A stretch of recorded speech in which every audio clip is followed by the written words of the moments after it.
All right, welcome back. For the 61st, we got Zagan. All right, it's depicted it as a griffin winged bull that turns into a man after a while. So we got here. For those, if you're in this type of religion, you're looking to be the most powerful and evil.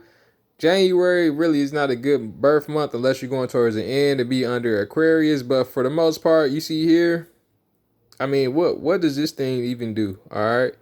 I wouldn't even be worried about this thing. But he makes men witty. He can also turn wine into the water, water into wine, and blood into wine. Um, Blood into oil, oil into blood, and a fool into a wise man. Another of his powers is that of turning metals into coins that are made with that metal. So gold into a gold coin, Bitcoin maybe, I don't know. But we see here, he probably deals with money. All right. Server demon for those born under January 14th through the 18th. So that's a lot to take on there. Again, just born under those dates. If you go into witchcraft and things like that, it's not too much. You're not like those born in the Aquarius where it's gonna be a killer, waiting in the inside. But I'm not gonna say that they can't. They're dealing with blood. They're turning things. So a little bit of magician here. So for those getting into it, I just highly recommend, just doing your research and studying.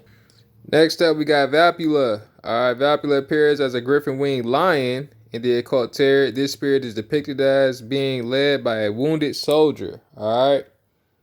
So we have here, it looks a little better, all right. Just for those in those Capricorn signs, it looks a lot better when you got like a lion or something, all right. Everything else that we've seen so far just useless, all right. And I wouldn't say totally useless. I mean, being witty, having some of those gifts. I mean, they'd be able to do a little something here and now and then. But compared to the others, it's a lot that they're missing out on. But this is for those following this religion.